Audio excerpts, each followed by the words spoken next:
At Tabor Correctional Institution in Columbus County, inmates who are part of an official men's club were allowed to order meals from KFC. For $7, they got chicken tenders, potato wedges, and a biscuit. But after we asked about fast food deliveries, the director of the state prison system suspended the club's activities.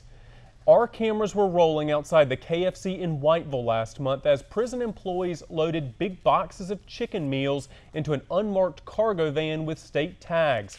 A prison spokesman said the men's club is modeled after service groups like Rotary or Kiwanis, and that members must have good disciplinary records to participate. He also stressed that inmates use their own money to buy the food. Now, the club also raises money by selling family photos on visitation days, and they use the proceeds to buy refreshments for their fellow inmates during the holidays and at special events.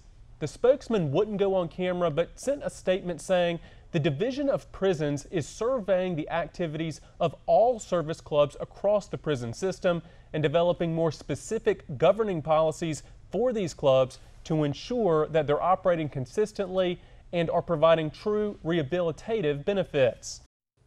Candidates running for office have to file reports showing where their campaign money comes from and how they spend it. Now, most of the expenses are clear, things like signs, postcards, and ads, but our review of finance reports in Columbus County revealed campaigns spending lots of money on something listed only as get out the vote. Voters in Columbus County are picking a new clerk of court in this election, but the winner is essentially decided because Democrat Jess Hill is running unopposed after winning a contentious primary fight during which records show his campaign gave 13 workers more than $9,000. The pay ranged from $50 to more than $4,500 per person. The only description for the expenses, get out the vote. If you don't know what that means, you're not alone. I think the public would be better served if there was more detail. Bob Hall is Executive Director of Government Watchdog Group Democracy North Carolina. The accountability really is on the candidate to tell the public what that money is for. The candidate wouldn't talk about it. But records show Hill wasn't alone in paying people to get out the vote.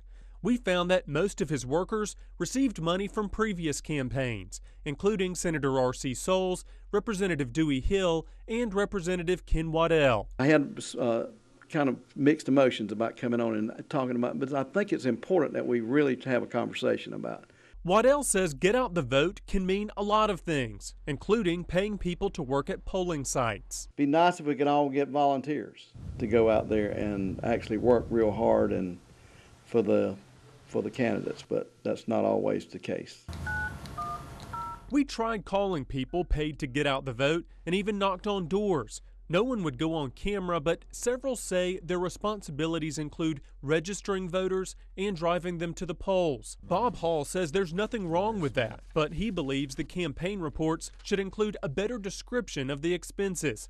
Otherwise, he says, the public starts to speculate. The under-the-table transactions or purposes that are illegal, or people are buying votes, those kind of rumors happen when you just put down GOTV. Waddell agrees that better reporting is needed because he understands that some people have misconceptions. You can make suggestions to people about how they're going to vote, but I have no idea how they're going to vote. Only God knows how they vote when they get in there. The State Board of Elections says campaign finance reports have to include the specific purpose of expenses. A spokesman for the agency says the state audits all of these reports, but priority is given to specific complaints. For the other reports, the average lag time is 7 years. It wasn't the way Bob and Sue Skelton wanted to start their vacation last week, coming under gunfire in Chadbourn on their way to Myrtle Beach. A Columbus County 911 dispatcher sent help and offered unusual advice. You're out of Chadbourn now. Yes, ma'am, we are. We were afraid to stop the first 911. Don't ever stop there, ever. Just a piece of advice. Yes, ma'am. Don't ever go 410 again through Chadbourn. Go 701. Sue Skelton startled by the shooting that damaged her car and the directions from the dispatcher. I could not believe she would say that. I was so shocked, but I thought, well, we'll take your advice. Advice especially troubling for Chadbourn's new town manager, Bob Jones has been trying to attract people to the area, personally painting the town's fire hydrants to catch attention. The first impressions are what make people want to stop or keep going. Jones wants the dispatcher to apologize to town council. The head of Columbus County Emergency Services says it is not our policy for telecommunicators to provide personal advice to 911 callers. An investigation of the call in question has been performed, and any performance deficiencies found have been addressed. New Jersey Governor Chris Christie and U.S. Senate hopeful Thom Tillis, they campaigned together in Wilmington. Protesters met the two as they came into town. WECT's Justin Smith reports even though the tough-talking governor said he wanted to meet them, he dodged them by slipping out the back door. If New Jersey's Chris Christie was expecting a serving of Southern hospitality at Wilmington's Dixie Grill, the governor was in for a surprise. He and Senate hopeful Thom Tillis were greeted by protesters, fearing that when the state's current film incentives go away, their jobs will follow. If they're not protesting him, that means he hasn't done anything for the people of North Carolina. He's made tough decisions. He's led and brought people together, and that's always going to lead to some controversy. No stranger to controversy, the possible presidential contender was greeted as a rock star by many who packed this restaurant to get an autograph and a picture. Oh, I love him. I've been following him for years. While stumping throughout the country doesn't hurt Christie's presidential prospects, 1, 2, 3. This event was about Tillis, as polls show Democrat Kay Hagan pulling ahead, especially with women. Tillis dismissed the polls and my question. Do you need to change your strategy when it comes to women? I think that we have to stay focused on what Kay Hagan has failed to do and the promises that she's broken. While Republicans scrutinize Hagan's record in Washington, these protesters are angry about what happened in Raleigh during Tillis's tenure. Fine, let them protest and yell and scream all they want. I love it. I love it. I can't wait to go out there and shake hands with all of them. But that didn't happen. As the protesters waited outside, Christie went out the back, headed to a private Tillis event to raise money for the man who could tip the balance of power in the U.S. Senate. In Wilmington, Justin Smith, WECT News. Public records reveal a woman employed by a local school district has been doing political work on the job, and the candidate she was working for says he didn't know about it until we told him today. WECT's Justin Smith has details new at 5. 3 financial reports sent last month from Representative Ken Waddell's campaign to the State Board of Elections caught our eye because they were faxed from the Whiteville City Schools. A report sent October 21st at 8:31 in the morning disclosed that the state Democratic Party paid nearly $20,000 for mailers promoting Waddell.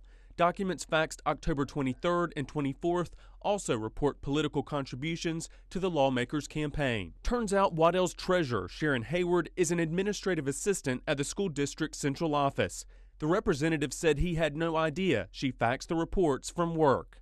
You know, people get in a hurry and get having to do things, just don't think sometimes, and you know, that's your net result. According to Whiteville City Schools policy, employees can't do political activities on school time or using school materials or resources. Waddell says his campaign will reimburse the schools for the faxes, and while he knows the district will discipline his treasurer, he hopes it's not too severe. Making a mistake like this certainly is not any really good cause in my book for somebody to be fired or severely reprimanded.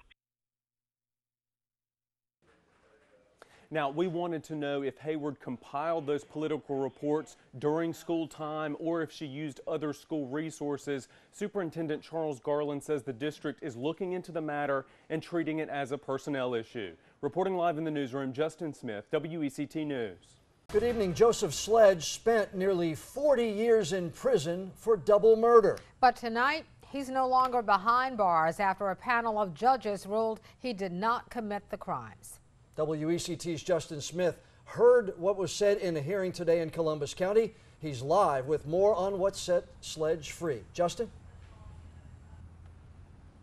Well, District Attorney John David represented the state today, even though he was only 6 years old when Joseph Sledge was found guilty of murdering Josephine and Eileen Davis in Bladen County. Today, David said that much of the evidence that was used to originally convict Sledge has been debunked by DNA analysis and a jailhouse informant who recanted his testimony. And so shortly after the judges sided with Sledge, he left the Columbus County Jail a free man. Moments after 3 judges set him free, Joseph Sledge was led from the courtroom by Columbus County Sheriff Lewis Hatcher, who nearly 40 years ago, as a deputy, drove Sledge to prison. And since then, Sledge never gave up on his quest to prove his innocence. Did your patients ever run thin? No. I had confidence in my own self. You know, just the self-will and the patience. And while the 70-year-old had patience, Sledge's attorney says at one point she was ready to close the case until Columbus County's clerk of court found long-lost evidence, hair samples that, when tested, helped prove Sledge's innocence. And I absolutely believe that when these cases are resolved, there is some type of divine intervention that reaches out to give us more hope. And with that hope becoming a reality, what's Sledge looking forward to doing as a free man? Going home, relaxing, sleeping in a real bed. And while Sledge hopes today leads to some relaxation, his attorney hopes that it leads to reforms in the court system to make it easier for people like Sledge to prove their innocence.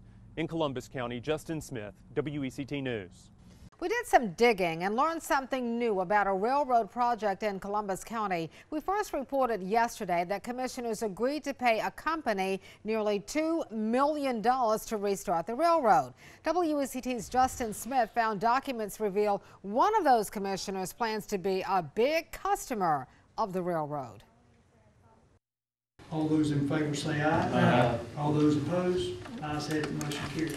And with that, Columbus County commissioners agreed to pay an undisclosed company $1.8 million to reopen a regional railroad that closed in 2011. Buddy Bird made the motion. I think it's one of the best decisions Columbus County has made in a long time. What Bird didn't say is that he stands to benefit. According to a document filed with the Federal Surface Transportation Board, Bird's company shipped 12 carloads of limestone on the railroad the year before trains stopped running. But if service is restored, the report says Bird's company expects to ship 100 carloads a year. I asked him why he didn't mention that before the vote. I think Columbus County as a whole will benefit from the rail being reopened and running, not just me or any other individual that's along that line. Bird told me he made the motion to approve the incentives because he represents Columbus County on a 2-state committee that's working to get these trains rolling again. And so he's got more information about the deal than his colleagues do. They know very little. We haven't divulged a lot of information to the fellow commissioners because we have been sworn in secrecy. If commissioners know very little, the public knows even less. Officials won't identify the buyers who met with Bird Monday just hours before the vote.